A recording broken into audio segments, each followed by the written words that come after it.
Hello friends, welcome to my channel S K garden tips. ನಾನು Sumathi. Friends, ತುಂಬ ಜನರ problem ಏನಂದರೆ, ತೋಟದಲ್ಲಿರೋ ಗಿಡಗಳಲ್ಲಿ ಎಲೆಗಳು ಗ್ರೀನ್ ಕಲರಲ್ಲಿ ಇರಲ್ಲ.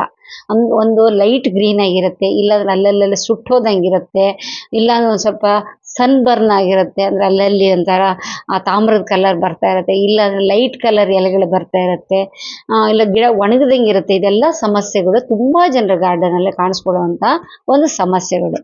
ಈಗ ಗಾರ್ಡನ್ ಅಲ್ಲಿ ಇರೋ ಯಾವುದೇ ಗಿಡಕ್ಕಾಗ್ಲಿ, ತರಕಾರಿ ಗಿಡ ಆಗಲಿ, ಹಣ್ಣಿನ ಗಿಡ ಆಗಲಿ, ಹೂವಿನ ಗಿಡ ಆಗಲಿ, ಯಾವುದೇ ಗಿಡಕ್ಕಾಗ್ಲಿ ಕಾಮನ್ ಆಗಿರುವಂಥದ್ದು ಏನಂದ್ರೆ ಎಲೆಗಳು. ಈ ಎಲೆಗಳು ತುಂಬಾ ಚೆನ್ನಾಗಿ ಇದ್ರೇನೆ ಅಂಥ ಗಿಡದಲ್ಲಿ ನಮ್ಗೆ ಹೂವಾಗಲಿ ಹಣ್ಣಾಗಲಿ ಚೆನ್ನಾಗಿ ಸಿಕ್ಕುತ್ತೆ. ಇಲ್ಲಾಂದರೆ ಅದೇ ಲೀಫಿ ವೆಜಿಟೇಬಲ್ ಆದರೆ ನಮಗೆ ತಿನ್ನೋಕೆ ಚೆನ್ನಾಗಿ ಸೊಪ್ಪು ಸಿಕ್ಕುತ್ತೆ.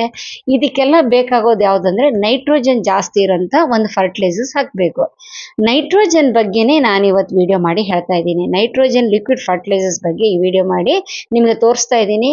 ₹1 ಖರ್ಚಿರಲ್ಲ, ಮನೇಲೇ ಇರುವಂಥ ಒಂದು ವಸ್ತುವಿನಿಂದ ತಯಾರು ಮಾಡ್ಬೋದು. ಕೊನೆ ತನಕ ನೋಡಿ, ಆವಾಗಲೇ ನಿಮಗೆ ನಾನು ಹೇಳೋ ಪಾಯಿಂಟ್ಸ್ ಎಲ್ಲ ನಿಮ್ಗೆ ಕ್ಲೀನಾಗಿ ಅರ್ಥ ಆಗುತ್ತೆ. ನೋಡಿ ಫ್ರೆಂಡ್ಸ್, ಇವಾಗ ಬೇಸಿಗೆ ಸ್ಟಾರ್ಟ್ ಆಗ್ತಾ ಇದೆ. ಬೇಸಿಗೆ ಸ್ಟಾರ್ಟ್ ಆಗ್ತಿದೆ, ಊರ್ ಕಡೆ ಎಲ್ಲ ಸ್ಟಾರ್ಟು ಆಗೋಗಿದೆ. ನಮಗೆ ಇನ್ನೂ ಸ್ಟಾರ್ಟ್ ಆಗ್ತಿದೆ ಹೈದರಾಬಾದಲ್ಲಿ. ಯಾಕೆ ನಮ್ಮ ಜೂನ್ ಎಂಡ್ ತನಕ, ಜೂನ್ 15 ತನಕ ನಮ್ಗೆ ಬಿಸಿಲು ಸಿಕ್ಕಾಪಟ್ಟೆ ಇರೋದಕ್ಕೋಸ್ಕರ ಸ್ವಲ್ಪ ಲೇಟಾಗಿ ಸ್ಟಾರ್ಟ್ ಆಗುತ್ತೆ. ನಿಮ್ಮ ಊರಲ್ಲಿ ಈಗಾಗಲೇ ಜಾಸ್ತಿ ಬಿಸಿಲು ಸ್ಟಾರ್ಟ್ ಆಗೋಗಿದೆ. ಇದರಿಂದ ಏನಾಗುತ್ತೆ ಅಂದರೆ, ಗಿಡಗಳಲ್ಲಿರೋ ಶಕ್ತಿ ಕಮ್ಮಿ ಆಗ್ತಾ ಬರ್ತಾ ಇರುತ್ತೆ. ನಾವು ಏನೇ ಅದಕ್ಕೆ ಜಾಸ್ತಿ ಎಷ್ಟೇ ಮುತುವರ್ಜಿ ಮಾಡಿದ್ರು, ಅದಕ್ಕೆ ಏನೇ ಗೊಬ್ಬರ ಲಿಕ್ವಿಡ್ ಹಾಕ್ತಾ ಇದ್ರು ಕೂಡ ಗಿಡಗಳಲ್ಲಿ ಒಣಗು ಹೋಗೋ ಸಮಸ್ಯೆ ಒಂದಲ್ಲ ಒಂದು ಗಿಡದಲ್ಲಿ ನಿಮಗೆ ಕಾಣಿಸ್ಕೊಳ್ತಾನೆ ಇರುತ್ತೆ. ಇದರಿಂದ ನಾವು ಗಿಡಗಳನ್ನ ಕಾಪಾಡ್ಕೊಳ್ಬೇಕು. ಒಂದು ಗಿಡಕ್ಕೆ ಸಂಜೀವಿನಿ ಅಂತದ್ದು, ಒಂದು ಬೇಸಿಗೆಗೆ ಒಂದು ಲಿಕ್ವಿಡ್ ಫರ್ಟಿಲೈಸರ್ಸ್ ಮಾಡಬೇಕು ಅಂದರೆ ಅದ್ರ ಬಗ್ಗೆ ನಾನು ಇವತ್ತು ವಿಡಿಯೋ ಹೇಳ್ತೀನಿ. ನಿಮಗೆ ಸ್ವಲ್ಪ ಪೀಠಿಕೆ ಜಾಸ್ತಿ ಆಯ್ತು ಅನ್ಸಿರ್ಬೋದು. ಯಾಕಂತೇಳಿದರೆ, ಯಾವಾಗಲೇ ಆಗಲಿ ಒಂದು ಬಗ್ಗೆ ಮಾತಾಡ್ತಿರ್ಬೇಕು, ಸ್ವಲ್ಪ ಹಿಂದೆ ಮುಂದೆ ಮಾತಾಡಿದ್ರೇನೆ ಅದು ಬೇಗ ಅರ್ಥ ಆಗುತ್ತೆ. ಈಗ ಬೇಸಿಗೆ ತಾಪದಿಂದ ನಮ್ಮ ಗಿಡಗಳನ್ನು ಬಚಾವ್ ಮಾಡ್ಕೊಳ್ಳೋಕ್ಕೆ, ಅಂದರೆ ಕಾಪಾಡ್ಕೊಳ್ಳೋಕ್ಕೆ ಬೇಕಾದಷ್ಟು ಥರದಲ್ಲಿ ನಾವು ಪ್ಲ್ಯಾನ್ ಮಾಡ್ತಾ ಇರ್ತೀವಿ. ಅದರಲ್ಲಿ ಒಂದು ಗಾರ್ಡನ್ ಶೇಡ್ ನೆಟ್.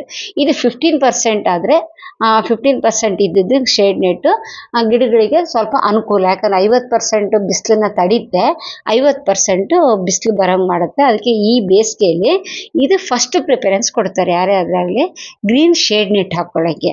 ಈ ಗ್ರೀನ್ ಶೇಡ್ ನೆಟ್ ಎಲ್ಲರಿಗೂ ಅನುಕೂಲ ಇರಲ್ಲ ಹಾಕ್ಕೊಳ್ಳೋಕ್ಕೆ. ಕೆಲವ್ರ ಕಡೆ ಕೆಳಗಡೆ ಇರ್ಬೋದು, ಕೆಲವ್ರಿಗೆ ಟೆರೆಸ್ ಮೇಲೆ ಇರ್ಬೋದು, ಕೆಲವ್ರಿಗೆ ದುಡ್ಡು ಕಮ್ಮಿ ಇರ್ಬೋದು. ಅಂಥವ್ರು ಏನು ಮಾಡ್ತಾರೆ ಅಂದರೆ ಮಲ್ಚಿಂಗಿಗೆ ಹೋಗ್ಬೋದು. ಮಲ್ಚಿಂಗ್ ಅಂದರೆ ಏನೂ ಇಲ್ಲ, ಗಿಡಗಳ ಮಣ್ಣಿನ ಮೇಲೆ ಡೈರೆಕ್ಟಾಗಿ ಸೂರ್ಯರಶ್ಮಿ ಬೀಳಲಾರ್ದಿದ್ದಂಗೆ ಒಂದು ಕಾಪಾಡ್ಕೊಳ್ಳೋದು. ಡ್ರೈ ಲೀವ್ಸ್ ಹಾಕ್ತಾರೆ, ಅಂದರೆ ಒಣಗಿದ ಎಲೆಗಳನ್ನ ಈಸಿಯಲ್ಲಿ ಸಿಕ್ಕುತ್ತೆ, ಅದನ್ನು ಹಾಕ್ಬೋದು. ಇನ್ನು ಕೆಲವ್ರು ಏನು ಮಾಡ್ತಾರೆ ಅಂದರೆ 2 ಹೊತ್ತು ನೀರು ಹಾಕ್ತಾ ಇರ್ತಾರೆ ಗಿಡಗಳಿಗೆ. ಅಂದರೆ ಬೆಳಿಗ್ಗೆ ಒಂದು ಸರ್ತಿ, ಸಂಜೆ ಒಂದು ಸರ್ತಿ ನೀರು ಹಾಕ್ತಾ ಇರ್ತಾರೆ. ಇದರಿಂದ ಏನಾಗುತ್ತೆ ಅಂದರೆ ಗಿಡಗಳಿಗೆ ಸ್ವಲ್ಪ ಮಟ್ಟಿಗೆ ನಾವು ಅದನ್ನ ಕಾಪಾಡ್ಕೊಂಡಂಗಿರುತ್ತೆ ಅಂತ ಅವರ ಒಂದು ಅಭಿಪ್ರಾಯ.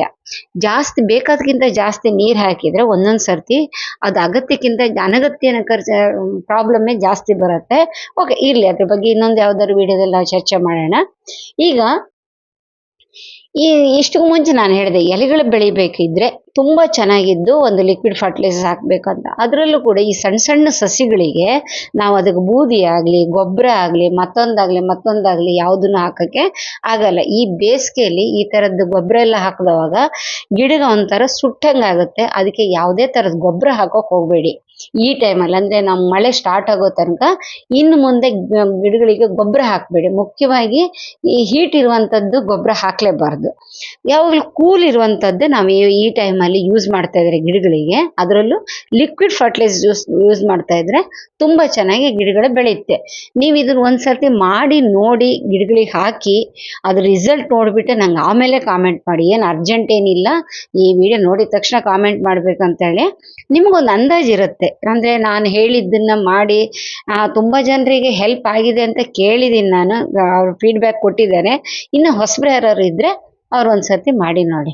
ಏನಿಲ್ಲ ಫ್ರೆಂಡ್ಸ್, ಈ ಟೈಮಲ್ಲಿ ಕಲ್ಲಂಗಡಿ ಹಣ್ಣು ಅಂದರೆ ವಾಟರ್ ಮಿಲನ್ನು ಸಿಕ್ಕಾಪಟ್ಟೆ ನಮ್ಮ ಮಾರ್ಕೆಟಲ್ಲಿ ಅವೈಲೇಬಲ್ ಇರುತ್ತೆ. ನಾವು ವಾರಕ್ಕೆ ಒಂದು ಹಣ್ಣನ್ನಾರು ತೊಗೊಂಬಂದು ತಿಂತಾ ಇರ್ತೀವಿ, ಅದು ಕಾಮನ್ ಅಲ್ವಾ ಎಲ್ಲರ ಮನೆ. ಯಾವುದೇ ಹಳ್ಳಿ ಕಡೆ ಆಗಲಿ ಸಿಟಿ ಕಡೆ ಆಗಲಿ ಸಿಗುವಂಥ ಕಾಮನ್ನು ವಾಟರ್ ಮಿಲನ್ ಇಲ್ಲ ಕಲ್ಲಂಗಡಿ ಹಣ್ಣು. ಇದನ್ನು ರೆಡ್ ಪಾರ್ಟ್ ತಿಂತೀವಿ, ಆ ವೈಟ್ ಪಾರ್ಟನ್ನು ಏನು ಮಾಡ್ತೀವಿ ಅಂದರೆ ಗೊಬ್ಬರಕ್ಕೆ ಹಾಕ್ತಾ ಇರ್ತೀವಿ ನಾವು. ಆ ಕೆಳಗಡೆ ಇರುತ್ತಲ್ಲ ಸಿಪ್ಪೆ, ಆ ವೈಟ್ ಪಾರ್ಟ್, ಅದನ್ನು ಏನು ಮಾಡ್ತೀವಿ, ಬಿಸಾಕ್ತೀವಿ. ಇವತ್ತು ನಾನು ನಿಮಗೆ ಈ ವಿಡಿಯೋದಲ್ಲಿ ಅದ್ರ ಬಗ್ಗೆನೇ ವಿಡಿಯೋ ಮಾಡಿ ತೋರಿಸ್ತೀನಿ. ಇದರಲ್ಲಿ ನೈಟ್ರೋಜನ್ ಜಾಸ್ತಿ ಇರುತ್ತೆ, ನೀರಿನ ಅಂಶ ಜಾಸ್ತಿ ಇರುತ್ತೆ. ಅದಕ್ಕೆ ಬೇಸಿಗೆಯಲ್ಲಿ ಪ್ರಕೃತಿ ನಮಗೆ ಕೊಟ್ಟಿದ್ದೊಂದು ಏನಂತೇಳಿ ಕೊಡುಗೆ ಏನಂತೇಳಿದ್ರೆ ವಾಟರ್ ಮಿಲನ್. ಇದರಿಂದ ನಮ್ಮ ದೇಹ ತಂಪಾಗಿರುತ್ತೆ. ಅದೇ ಥರ ಇದನ್ನ ಲಿಕ್ವಿಡ್ ಫರ್ಟಿಲೈಸರ್ ಮಾಡಿ ಹಾಕೋದ್ರಿಂದ ಗಿಡಗಳು ಕೂಡ ತಂಪಾಗಿರುತ್ತೆ ಅಂತ ನನ್ನ ಅಭಿಪ್ರಾಯ. ನಂಗಂತೂ ಸಿಕ್ಕಾಪಟ್ಟೆ ರಿಸಲ್ಟ್ ಕೊಟ್ಟಿದೆ. ನಿಮ್ಗೆ ಹೇಗಿರುತ್ತೆ ಹೇಳಿ. ಹಾಗೆ ಈ ವಿಡಿಯೋ ಇಷ್ಟ ಲೈಕ್ ಕೊಡೋದು ಮಾತ್ರ ಮರಿಬೇಡಿ. ಫಸ್ಟ್ ಟೈಮ್ ನನ್ನ ಚಾನಲ್ ನೋಡ್ತಾ ಇದ್ರೆ ಸಬ್ಸ್ಕ್ರೈಬ್ ಮಾಡ್ಕೊಳ್ಳಿ.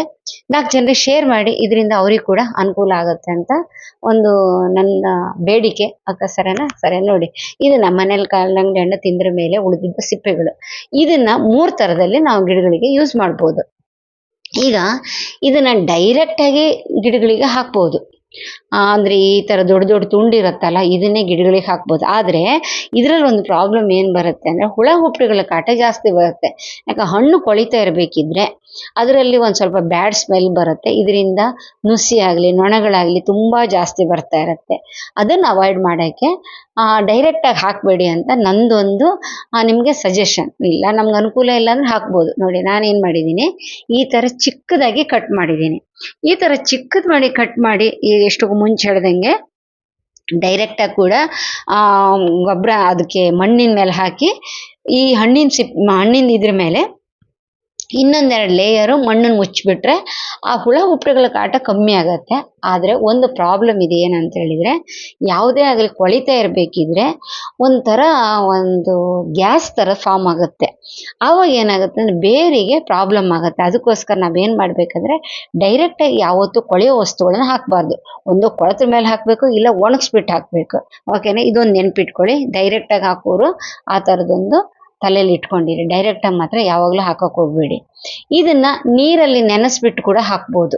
ಅದು ಒಂದು ಮೆಥಡ್ ಇದೆ. ಅಂದರೆ 2-3 ದಿವಸ ಒಂದು ನೀರಲ್ಲಿ, 1-2 ಲೀಟ್ರ್ ನೀರಲ್ಲಿ ಈ ಸಿಪ್ಪೆ ನಮ್ಗೆ ಎಷ್ಟಿದೆಯೋ ಅದು ನೋಡ್ಕೊಂಡ್ಬಿಟ್ಟು ಅದಕ್ಕೊಂದಷ್ಟು ನೀರು ಹಾಕಿ, ಅದೊಂದು ಸ್ವಲ್ಪ ಕೊಳೆತ್ರ ಮೇಲೆ ಆ ನೀರಿಗೆ ಇನ್ನೊಂದು ಸ್ವಲ್ಪ ನೀರು ಮಿಕ್ಸ್ ಮಾಡಿ ಇದನ್ನ ಹಾಕ್ಬೋದು. ಇದು ಒಂದು ಮೆಥಡ್. ಡೈರೆಕ್ಟಾಗಿ ಹಾಕ್ಬೋದು, ಇಲ್ಲ ಅಂತ ಹೇಳಿದರೆ ನೀರಲ್ಲಿ ಕೊಳೆಸ್ಬಿಟ್ಟು ಆ ನೀರನ್ನು ಹಾಕ್ಬೋದು. ಇಲ್ಲ ಇನ್ನೊಂದು ಸಿಂಪಲ್ ಮೆಥಡ್ ಕೂಡ ನಿಮಗೆ ತೋರಿಸ್ತೀನಿ. ಇವಾಗ ಇದರಲ್ಲಿ ಹೇಳಿದೆ ನಾನು ನೈಟ್ರೋಜನ್ ಜಾಸ್ತಿ ಇರುತ್ತೆ ಅಂತ. ಈ ನೈಟ್ರೋಜನ್ ಯಾವಾಗ ಜಾಸ್ತಿ ಬೇಕಾಗುತ್ತೆ? ಸಸಿ ಇದ್ದವಾಗ, ಅಥವಾ ನಾವು ಎಲೆಗಳು ಬೆಳೆಸ್ಕೊಳ್ಬೇಕು ಅಂತ ಒಂದು ಇದ್ದಿದ್ದಾಗ, ಅಂದರೆ ಮನಿ ಪ್ಲ್ಯಾಂಟ್ ಆಗಿರ್ಬೋದು, ತುಳಸಿ ಆಗಿರ್ಬೋದು, ಇಂಥದಕ್ಕೆಲ್ಲ ಏನಂತ ಹೇಳಿದರೆ ಎಲೆಗಳೇ ಅದಕ್ಕೆ ಜೀವಾಳ, ಅಂದರೆ ಎಲೆಗಳೇ ಅದಕ್ಕೆ ಮುಖ್ಯ. ಅಂಥ ಟೈಮಲ್ಲಿ ನಾವು ಇದನ್ನೆಲ್ಲ ಹಾಕ್ತಾ ಇದ್ರೆ ತುಂಬ ಚೆನ್ನಾಗಿ ಬೆಳೆಯುತ್ತೆ.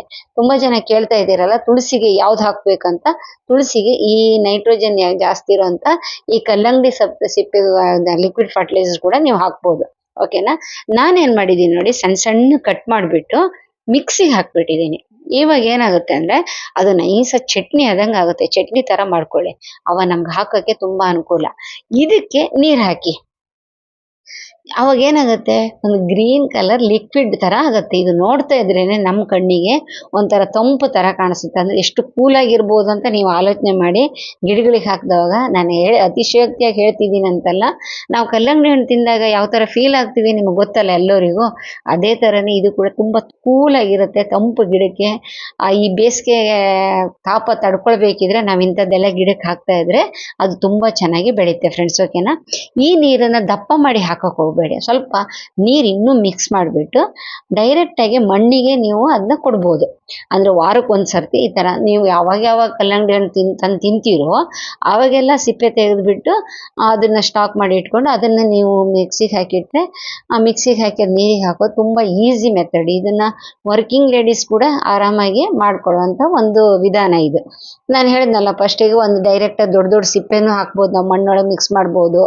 ಇಲ್ಲಾಂದರೆ ಸಣ್ಣ ಸಣ್ಣ ಕಟ್ ಮಾಡಿಬಿಟ್ಟು ಅದನ್ನು ಮಣ್ಣಿಗೆ ಮಿಕ್ಸ್ ಮಾಡ್ಬೋದು. ಇಲ್ಲಾಂದರೆ ಸಿಂಪಲ್ ಆದ ಮೆಥಡ್ ಏನಂತ ಹೇಳಿದರೆ ಈ ಥರ ಲಿಕ್ವಿಡ್ ಫರ್ಟಿಲೈಸರ್. ಇದನ್ನು ಇನ್ನೂ ಚೆನ್ನಾಗಿ ಬೆಳೆಸ್ಬೇಕಿದ್ರೆ ಈ ನೀರಿಗೆ ಒಂಚೂರು ಬೆಲ್ಲ ಹಾಕಿ ಒಂದು ದಿವಸ ಇಟ್ಬಿಟ್ಟು ಮಾರನೇ ದಿವಸ ಇದಕ್ಕೆ 1 to 5 ಅಂದರೆ 1 ಲೀಟ್ರ್ ಇದ್ದರೆ 5 ಲೀಟರ್ ನೀರು ಹಾಕಿಬಿಟ್ಟು ಎಲ್ಲ ಗಿಡಗಳು ಕೊಡೋದ್ರಿಂದ ಗಿಡಗಳು ತುಂಬ ತಂಪಾಗಿರುತ್ತೆ, ತುಂಬ ಚೆನ್ನಾಗಿ ಹೆಲ್ದಿಯಾಗಿ ಬೆಳೆಯುತ್ತೆ, ಗ್ರೀನ್ ಕಲರಲ್ಲಿ ಇರುತ್ತೆ. ಮುಖ್ಯವಾಗಿ ಸೊಪ್ಪಿನ ತರಕಾರಿ ತುಂಬ ಚೆನ್ನಾಗಿ ಬೆಳೆಯುತ್ತೆ. ಅದೇ ನಾನು ಇಷ್ಟು ಮುಂಚೆ ಹೇಳ್ದಂಗೆ ತುಳಸಿ ಆಗಲಿ, ಮನಿ ಪ್ಲ್ಯಾಂಟ್ ಆಗಲಿ ಅಥವಾ ಇಂಡೋರ್ ಪ್ಲ್ಯಾಂಟ್ಸಿಗಾಗಲಿ ಇಂಥದ್ದೆಲ್ಲ ತುಂಬ ಚೆನ್ನಾಗಿರುತ್ತೆ. ನಿಮಗೆ ಬೇಕು ಅಂತಿದ್ರೆ ಒಂದು ಸರ್ತಿ ಫಿಲ್ಟ್ರ್ ಮಾಡ್ಕೊಳ್ಳಿ. ಯಾಕಂದರೆ ಸಣ್ಣದೇನಾದ್ರು ಹಣ್ಣಿನ ಚೂರಿದ್ರೆ ನೊಣಗಳು ಬರೋ ಕಾಟ ಏನಾದ್ರು ನಿಮ್ಗೆ ಅನಿಸಿದ್ರೆ ನೀವು ಒಂದು ಸರ್ತಿ ಫಿಲ್ಟ್ರ್ ಮಾಡ್ಕೊಂಡ್ಬಿಟ್ಟು ಉಳಿದಿದ್ದನ್ನು ನೀವು ಗೊಬ್ಬರಕ್ಕೆ ಹಾಕ್ಬೋದು. ಇಲ್ಲ ಸ್ವಲ್ಪ ತೋಡ್ಬಿಟ್ಟು ಅದ್ರೊಳಗೆ ಹಾಕಿ ಮಣ್ಣು ಮುಚ್ಚಿ ಇಟ್ಬಿಟ್ರು ಕೂಡ ಪ್ರಾಬ್ಲಮ್ ಏನಿರಲ್ಲ. ಈ ಲಿಕ್ವಿಡನ್ನು ನಾವು ಆ ಗಿಡದ ಮೇಲೆ ಸ್ಪ್ರೇ ಕೂಡ ಮಾಡ್ಬೋದು. ಇದರಿಂದ ಕೂಡ ಯಾವುದೇ ಥರ ಪ್ರಾಬ್ಲಮ್ ಇರಲ್ಲ. ಚಿಕ್ಕ ಗಿಡಕ್ಕೆ ಕೂಡ ಇದು ಆರಾಮಾಗಿ ಯೂಸ್ ಆಗುತ್ತೆ. ಯಾಕಂದ್ರೆ ಈ ಟೈಮಲ್ಲಿ ನಾನು ಇಷ್ಟು ಮುಂಚೆ ಹೇಳ್ದಂಗೆ ಯಾವುದೇ ಥರದ ಗೊಬ್ಬರ ಹಾಕೋಕ್ಕೆ ಹೋಗಬೇಡಿ. ಈ ಥರ ಲಿಕ್ವಿಡ್ ಫರ್ಟಿಲೈಸರ್ಸೇ ಜಾಸ್ತಿ ಹಾಕ್ತಾ ಇರಿ. ಆವಾಗಲೇ ನಮ್ಮ ಗಿಡದಲ್ಲಿ ಬೇಕಾಗುವಂಥ ಒಳ್ಳೆ ರಿಸಲ್ಟ್ ಸಿಕ್ಕುತ್ತೆ. ಇದು ಫ್ರೆಂಡ್ಸ್ ಇವತ್ತಿನ ನನ್ನ ವಿಡಿಯೋ ನಿಮ್ಗೆ ಇಷ್ಟ ಆಗಿದೆ ಅಂದ್ಕೊಂಡಿದ್ದೀನಿ. ಯಾಕಂತೇಳಿ ನಾನು ಫಸ್ಟೇ ಟೈಟಲ್ನ ಹೇಳ್ದಂಗೆ ಇದಕ್ಕೆ ₹1 ಕೂಡ ಖರ್ಚು ಮಾಡಬೇಕಾಗಿಲ್ಲ. ನಾವು ತಿಂದು ಬಿಸಾಕುವಂಥ ಒಂದು ಇದರಿಂದನೇ ನಾನು ಮಾಡಿ ತೋರಿಸಿದ್ದೀನಿ. 4 ಜನ ಶೇರ್ ಮಾಡಿ ನಿಮ್ಗೆ ಏನು ಅನಿಸ್ತು ಅಂತ ಕಾಮೆಂಟಲ್ಲಿ ಹೇಳೋದು ಮಾತ್ರ ದಯಮಾಡಿ ಮರಿಬೇಡಿ. ನೆಕ್ಸ್ಟ್ ವಿಡಿಯೋದಲ್ಲಿ ಬರ್ತೀನಿ. ಅಲ್ಲಿ ತನಕ ಬಾಯ್.